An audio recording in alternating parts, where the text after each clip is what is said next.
Hello, and welcome to Psychology in 10 Minutes. I'm David B. Feldman. Today, we're going to be featuring an interview with Phra Pandit, who is a Buddhist monk, and we're going to be discussing the relationship between Buddhism and psychology. But before we get into that, I should just mention that this is an episode full of firsts. First and foremost, it's the very first episode on video. So if you are listening to the audio-only version of this podcast, you should know that you can come visit us at youtube.com/psychology in 10 minutes, where you can see my beautiful face. I hope you think it's beautiful doing this interview. Also, you should know if you're listening to the audio-only version, you're only getting half the interview, about 10 minutes of what is actually a 20-minute interview. So if you'd like to hear the full 20 minutes, again, come on over, visit us at youtube.com/@ or ampersand, if you will, Psychology in 10 minutes. And while you're on the channel, please like and subscribe so you can be notified of all my new video content when it comes out.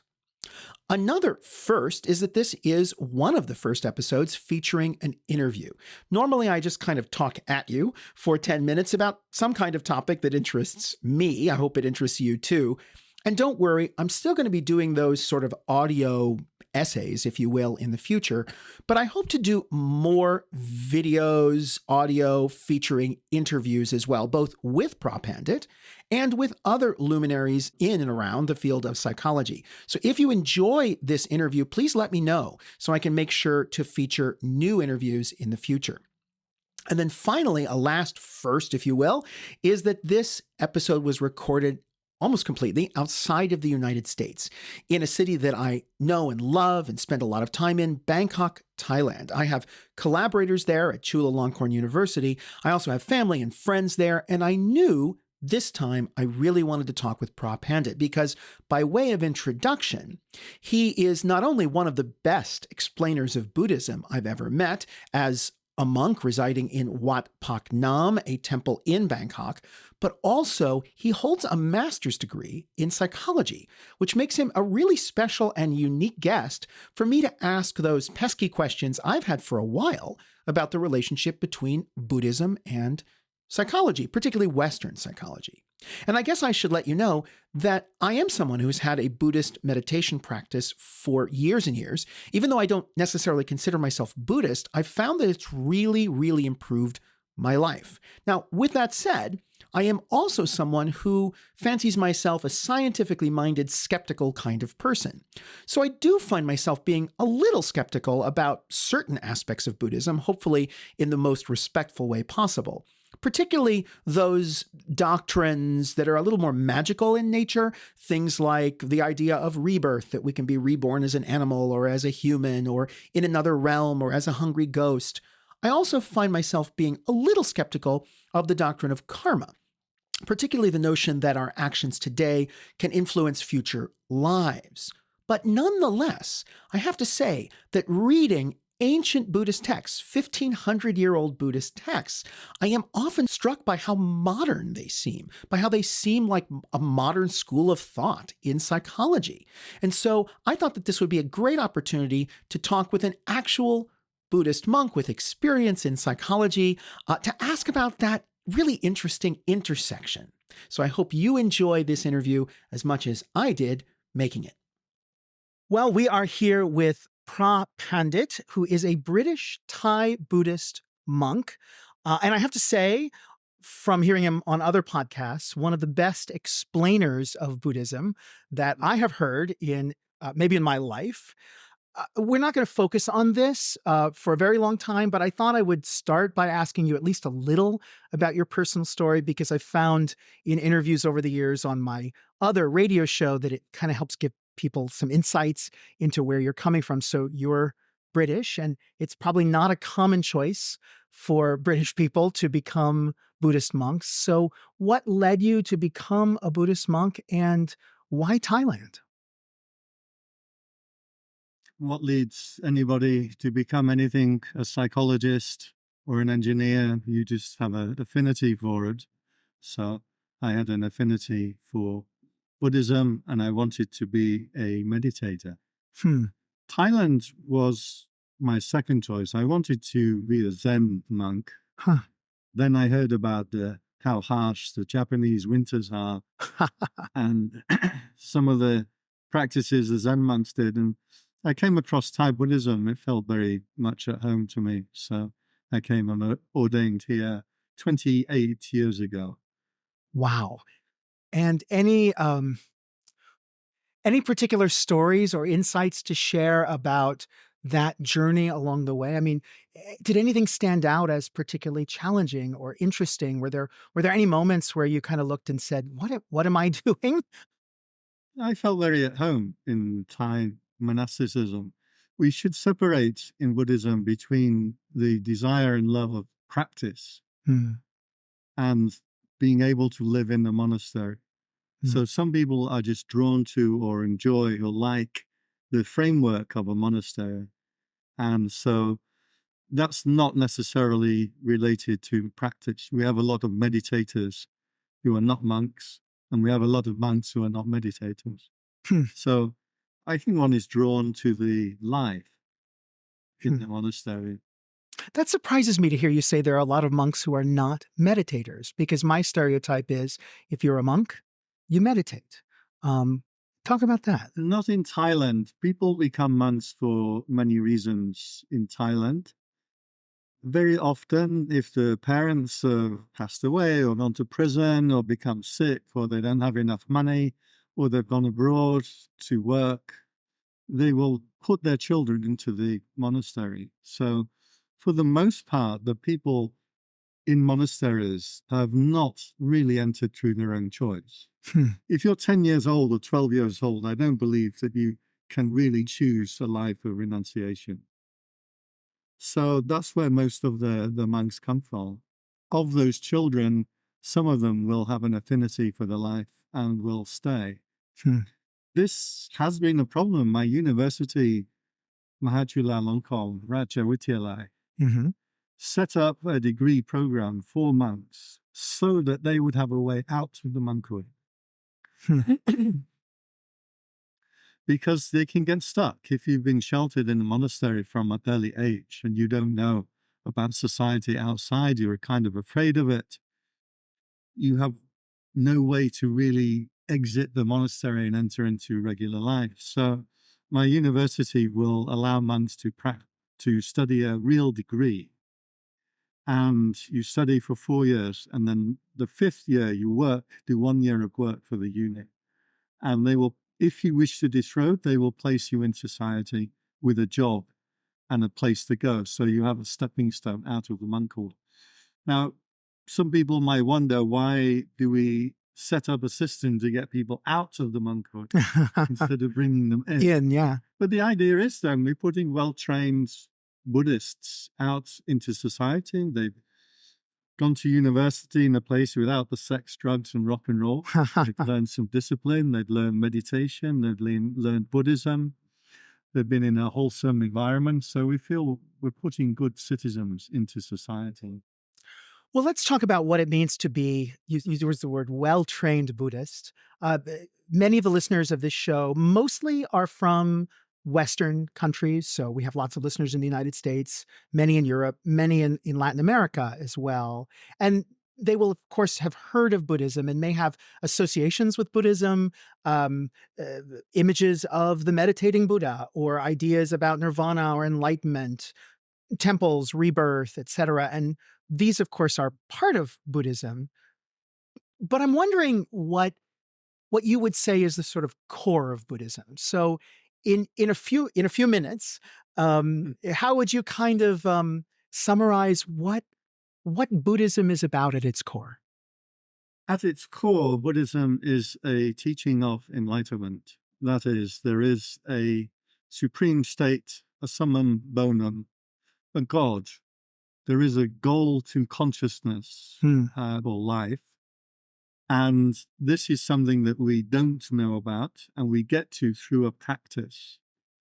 This is different to a revealed religion, Hmm. which would emphasize this is the truth and your job is to believe it. In Buddhism, you don't know the truth, but it is there. This is a set of practices that you can use in order to take you to that enlightenment or that understanding. So that path is broader than Buddhism. So I would like to call it the mystic path, the way of introspection, the way of going to the root of consciousness, that every society around the world has had their saints and sages and their mystics and their hermits who retreated from normal society, gone to the roots of trees, caves, forests, in order to enter into this mystic union with God, if we put it into Christian terms. So Buddhism is very definitely pointing towards that at its core. However, there is also cultural Buddhism, which means the monastery and the society and the customs and traditions, which we could say are Buddhist customs and traditions.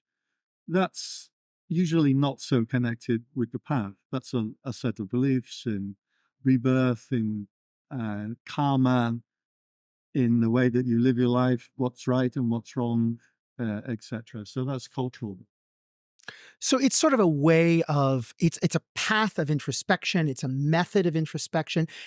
Forgive me for this overly simplistic question, but it's one that I've heard many people ask, including my students at Santa Clara University, when we talk about this. Is Buddhism a religion or a philosophy, a little of both? Because I think many of our listeners, and you said it a second ago, who grew up in the West really have this theistic understanding of religion, that it's about a creator God, it's about faith, it's about a particular set of beliefs. And stories. Yeah, and I wonder if you could just talk about, does Buddhism fit with that, not fit with that? Is it even a meaningful question? Does it matter? This is an age-old question. You can view it as a psychology. You can view it as a religion. Certainly, it deals with the ultimate. So I would say it is a religion.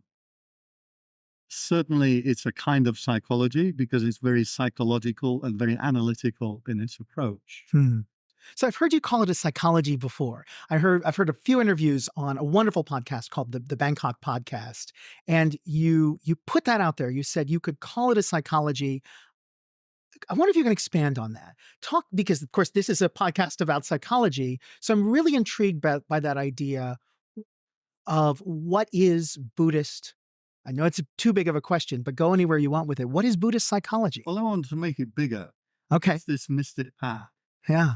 So in traditional Hinduism, you would have 5 yogas. There are many ways to break it down, but 5 broad categories. Hatha yoga, the way of balance; karma yoga, the way of action; raja yoga, the way of force of will, power, concentration; jnana yoga, knowing separating what's real and not real; and bhakti yoga, the way of faith. So this demonstrates there are different ways to the ultimate. Now, Buddhism has a similar breakdown. There are supposed to be 3 kinds of Buddha. If your listeners don't know, the Buddha is a function or a role that is fulfilled by different people throughout the ages. So there have been many Buddhas in the past, and there will be many in the future. Buddhas have 3 kinds: a faith-based Buddha, a wisdom-based Buddha, and a Buddha of heroic struggle. So each of these is 10 times greater than the one lower. So the lowest one is the faith. Okay. The second one is the way of wisdom, and the final one, the way of heroic struggle. So our Buddha, Sakyamuni, was the way of wisdom. So he analyzed experience, he analyzed consciousness, and he used this analysis as a vehicle for liberation, for enlightenment.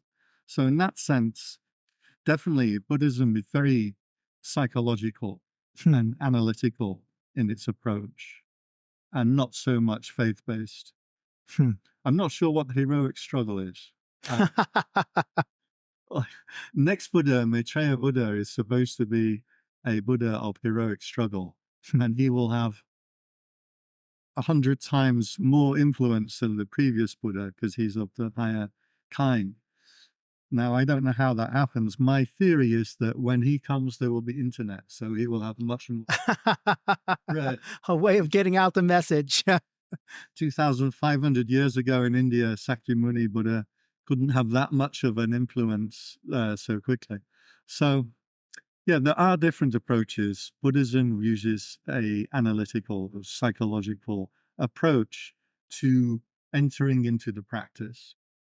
Talk about the practice a little bit. And I also, and I don't know if these are related, we were talking a little bit before the cameras started rolling and before we started recording about how you were sort of relating Buddhism to the psychology of George Kelly.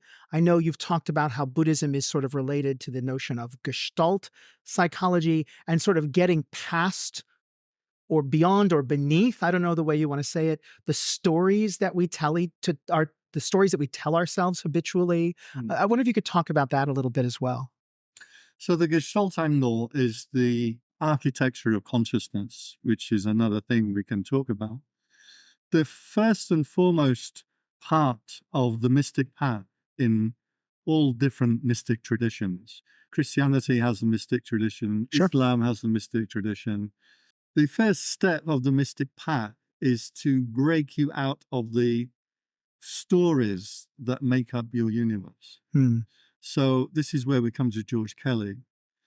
George Kelly had this idea that the way that we think about things has a certain structure. Our ideas, thoughts, I like to call them stories, he called them constructs. They're framing stories that organize the way that we approach life and the way that we do things. Very simple one. I had a friend and he said, life's a bugger and then you die, so you might as well enjoy yourself along the way. Sure. So that was his framing story, and that was kind of how he lived his life. So we carry these stories around with us, which organize our character, our approach to life, our approach to other people, our approach to work. This is a story, this is a constructed universe that we carry around with us of all these stories. So I like to call them like a bag of stories. The first step of the mystic path is to get out of that conceptual universe.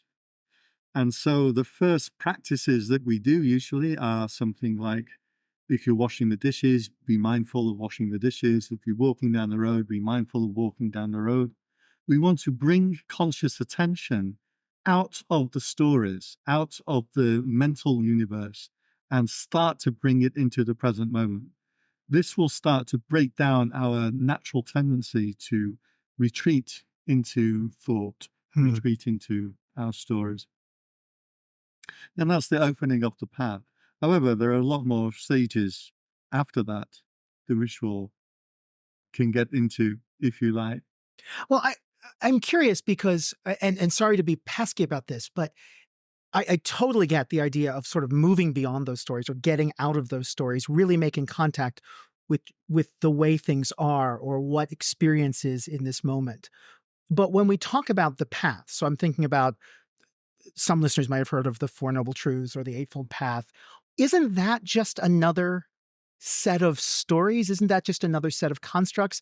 How do you ever get beyond our constructs, the stories we tell ourselves?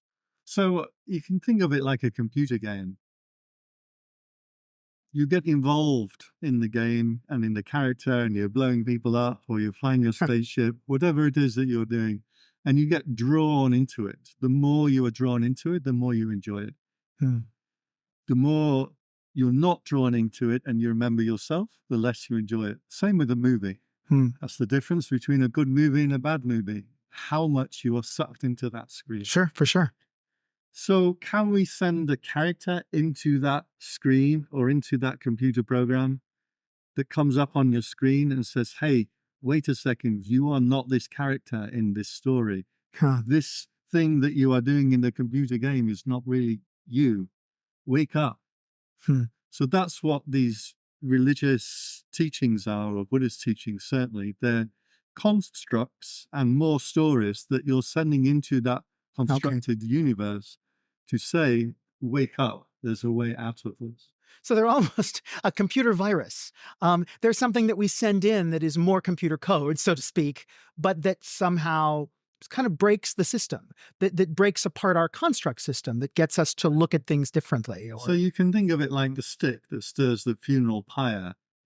Eventually you throw the stick in as well. So we use these new stories, we use those to deconstruct that entire system of stories or constructed world that we walk around in. I hope you really enjoyed that interview with Buddhist monk Phra Pandit. And if you did, you'll be happy to know that that was one of a few interviews that I shot with Phra Pandit while I was in Bangkok. So if you enjoyed it, please leave a comment in the comment section below so I can make sure to edit those other interviews and post them. Also, if you have any questions about psychology, if you have any suggestions for future podcast episodes or future guests, please, please, please let me know in the comments section so I can make sure to bring you the kinds of content you're interested in. And even if you're just still here watching, please leave me a comment and just let me know that on this very first video episode of the podcast. Thank you, as always, to all of my patrons. Thank you to those of you who have bought me a virtual coffee. Links and information about the channel are below. And of course, as always, thank you so much for being here with me.